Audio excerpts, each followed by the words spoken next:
I counted his slaps to keep from crying. 20 open-palmed taps that felt like a slow drumbeat on my dignity, while his new wife watched from their breakfast nook. The fluorescent light humming, my cheeks stinging, my hands flat on their quartz counter so I wouldn't hit back. You're watching Revenge Files. Subscribe for a new twist daily. I didn't scream or throw a plate. I finished my coffee, noted the time, 6:42 p.m., and the way his jaw flexed like he was proud of himself, and I promised my trembling reflection in their microwave door that the next time he reached for me, he'd touch nothing at all. My name is Dana Whitaker. I'm 56, a medical billing manager in Louisville, Kentucky. I raised one boy alone, and I'm the reason he had a house to slap me inside. That's the part that makes your stomach burn. I bought 4,130 Maple Ridge Drive in August 2022 through Whitaker Family LLC because his credit looked like a bruised fruit after a 2021 bankruptcy and a collection for a lifted F-150 he never finished paying for. I put down $39,000. The mortgage and taxes ran $1,147 a month. He paid me $1,150 with an option. If he made 12 on-time payments and set aside $8,000, he could buy it out by March 1, 2024. It wasn't charity, it was a clean path. He made 4 on-time payments. Then he made excuses. By January 2023, I had a folder on my desktop named Tyler, Evidence, because hope is a bird and proof is a plan. I saved screenshots of late-night Cash App requests. I kept every receipt. I recorded our December conversation on speaker when he swore he'd make it right, Mom, while the TV behind him blasted a basketball game. I also saved a letter from the city code enforcement that arrived in April, a warning about junk appliances in the carport and an unpermitted back porch enclosure. They gave a 10-day notice to correct and then threatened $500 per day after a hearing set for May 28th. He laughed when I showed him the letter. They send those to everyone, he said. Toss it. I didn't toss anything. I photographed the busted dryer with a tape measure laid across the lint-choked vent. I filed his enclosure under Exhibit A and printed the contractor's text, "No permit. I'm out," as Exhibit B. I added a cheap spiral notebook to my purse and wrote down dates, times, exact words. When you're a mother and an accountant of wounds, you understand the power of paper. But on May 17th, the paper wasn't enough to keep my voice from going small. He poured 2 fingers of cheap bourbon, and when I told him I couldn't float his payment anymore, he slapped me twice lightly, like he was swatting a mosquito off a porch rail. Then he did it again, and again. Kelsey, his wife of 10 weeks, stood near the pantry door, one hand on her stomach, saying, "Ty, stop," in the same tone you'd use if a toddler grabbed a Sharpie. He smiled between slaps, like he was testing a boundary he thought would never move. I did the only dignified thing left. I finished my coffee. I set the cup in the sink. I told him he had until the hearing to clean the carport and take down the illegal wall or I'd make a decision he wouldn't like. He laughed. "You can't touch my house," he said. "It's mine." That night, I pulled the deed. It wasn't his name on Jefferson County Book 11,943, page 27. It was mine, or technically my LLC. I printed it and laid it on my kitchen table beside the code board notice, the option to purchase, and his payment ledger. The math had a voice. He was 11 payments short, $12,650 behind with late fees, and his option had expired in March without the $8,000 he'd promised to save. I opened a new file, exit plan. Then I opened escrow. On June 3, I sat under the too cold vent at Jefferson Title and Escrow, with a leather folder and a pen that didn't work. The closing coordinator, a woman named Kendall who wore a beige blazer and a soldier's calm, slid me a checklist. "You're selling," she said. "Any occupants?" "Yes," I said. "My son and his wife." She didn't blink. "We'll need a seller's affidavit, the option contract, the notice of default for the option. Did you send one?" "I drafted it," I said, and slid a copy across the table. March 15, 2024. Notice of lapsed option and conversion to tenancy at will. Mailed certified. Signed for by K. Whitaker. Kendall scanned, nodded, and made a quick call to the title underwriter. "We'll need a non-equity affidavit," she said when she hung up. "You affirm they have no equitable ownership. The buyer will probably purchase subject to occupancy or do cash for keys." Cash for keys was kinder than what I felt. But I had learned that kindness works better when it's written. I listed with a small firm that loved ugly details. They brought me a cash buyer, Cedar Path Investments LLC, a group that flips beige into beige. Their offer came June 6, $243,000, as is. Subject to existing occupancy, close in 10 business days. It was $12,000 less than my asking price, but $500 a day hung over my head, and my son's arrogance had a calendar. I accepted, but then Tyler found out about the hearing. On May 28th, he showed up at the Code Enforcement Board in a wrinkled polo, his jaw set like he'd stolen it from a statue. I sat in the second row with my folder. The hearing officer, a man with a flat voice and a clock for a heart, ran through the case numbers. When Tyler's was called, he stepped up, hands in pockets, and said, "We cleaned it up." He had not. I had photographs dated 2 days prior, featuring the same busted dryer, the same mattress leaning like a tired drunk, and his unfinished wall with Tyvek flapping. I stood, asked permission to speak as the owner of record, and handed over the prints. The officer glanced, passed them to the board, and sighed. "We set fines to begin June 7 at $500 per day if not in compliance by June 6, he said. Inspections begin on June 7. Tyler turned around and glared like a boy promised a toy then told to share. "Snitch," he mouthed. I wrote the date, May 28th. June 6 came. No cleanup. Kelsey texted me a blurry photo of him with a rake, like a child posing with a toothbrush. I wrote, "Token gesture, no change." June 7, the fines started, and Cedar Path sent a last-minute addendum slashing $5,000 for code exposure risk. I wanted to tell them I'd eat the fines to be free, but I wasn't in the business of losing money to make a point. I countered with a $2,000 credit and a copy of the hearing notice with my plan to pay any fines that accrued before closing. They agreed. Except, Tyler hired a lawyer. On June 10th, a man named Douglas with a crisp suit and a face that looked kind by accident emailed Kendall a letter claiming equitable interest under the option and threatening an injunction to halt sale. He attached a one-page receipt for an $800 down payment he claimed Tyler made in cash toward the option. The receipt was a handwritten scrap without dates, a signature that looked suspiciously like Kelsey's, and an amount too small to matter. I didn't panic. I printed Tyler's payment ledger, highlighted the missed months, and pulled the March notice. I drafted an affidavit of non-equity that a notary stamped so hard the ink bled. I wrote a statement describing the slap. I considered attaching a photo of my bruised cheek but decided against it. This wasn't family court. It was property and paper. Kendall called. "They might file," she said, "but an option that lapsed in March won't impress a judge in June, especially with defaults. If they file, we pause. If they don't, we close." I slept poorly that week. I dreamed of doors and keys, of dates and stamps. Every morning I woke, checked my email and counted. June 11, nothing. June 12, Douglas sent a blustery note claiming wrongful disposition and threatening damages. June 13th, Cedar Path's funds cleared. I picked my day. Monday, June 17th. The closing itself looked like anything else you've watched a dozen times in a bank lobby. I initialed and signed.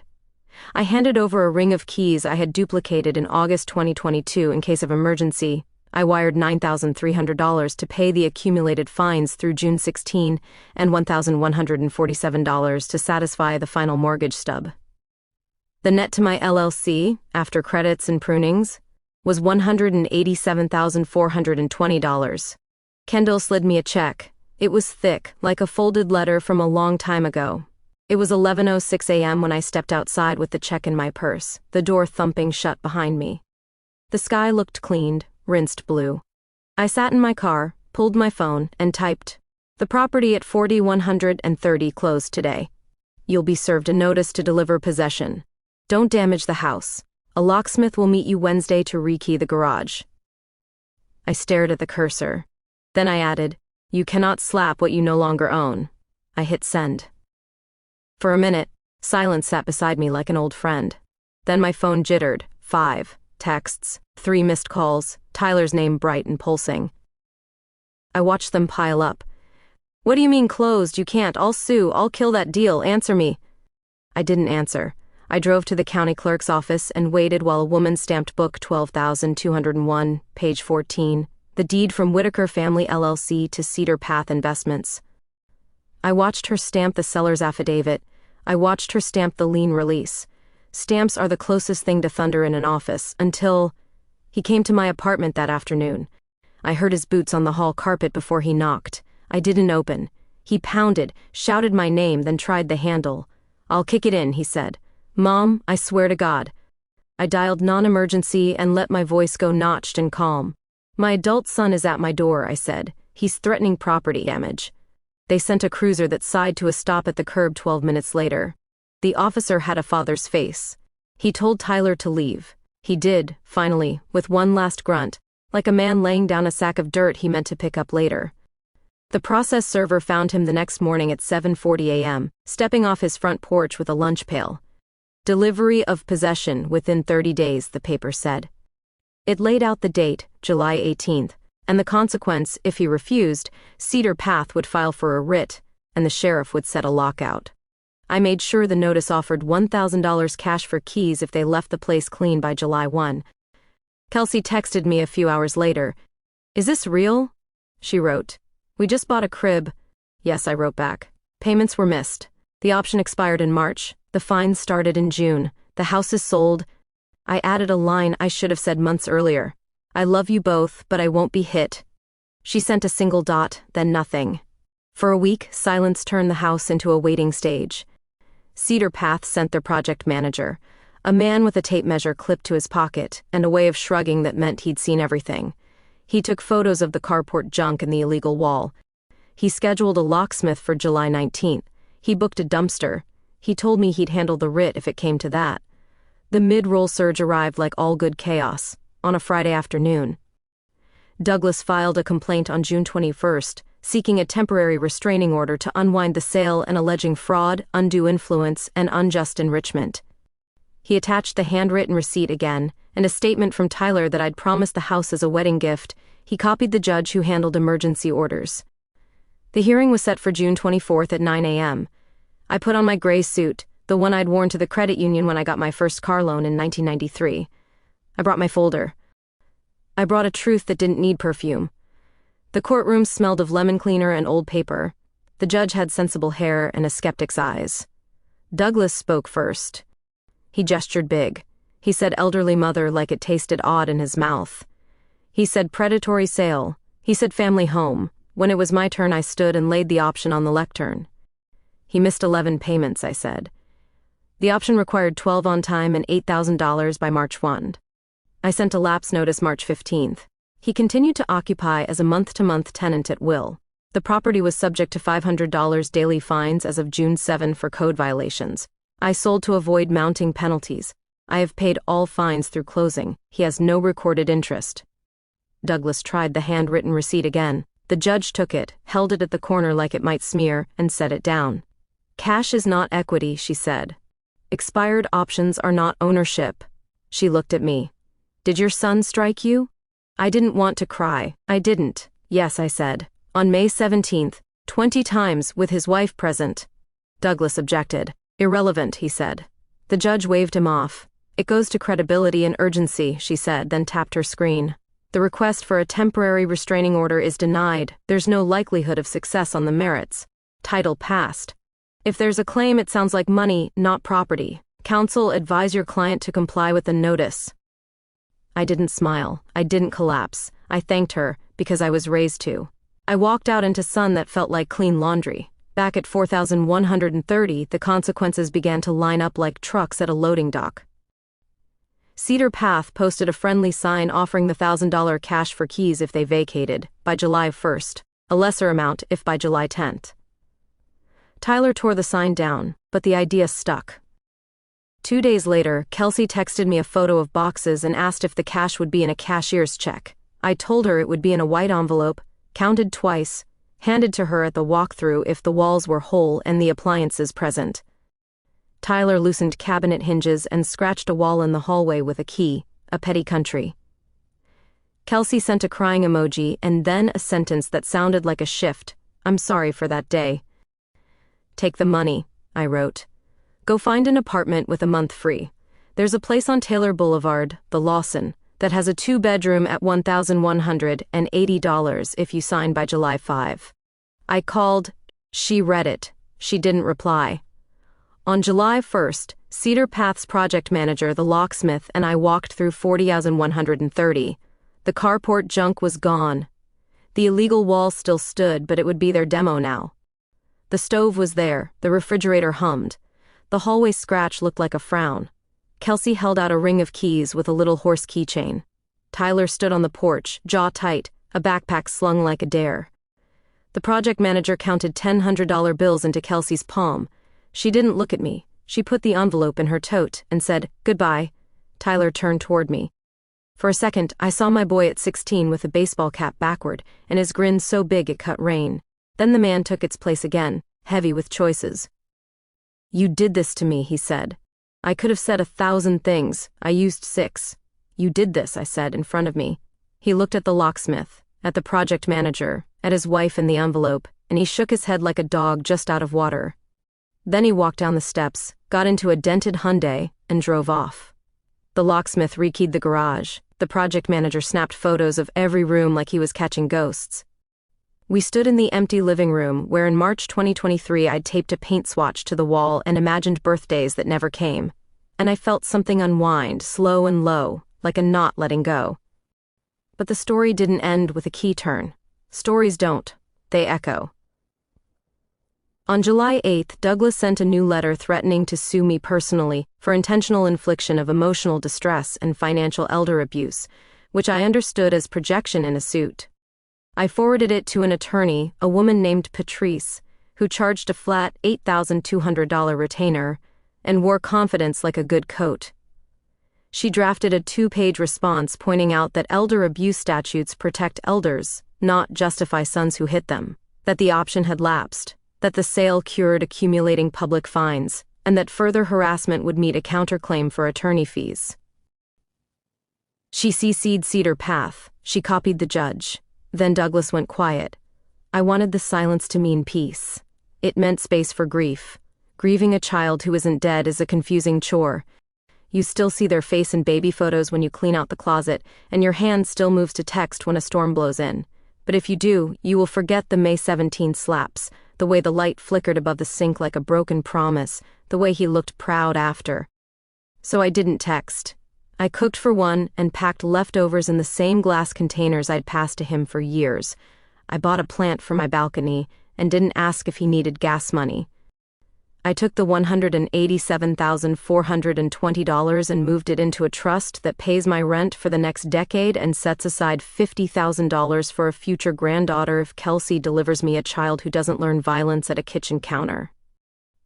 I donated $5,000 to a shelter on East Muhammad Ali Boulevard that taught me how to make an exit safety plan without drama or slogans. I wrote my will and left Tyler a letter instead of a house.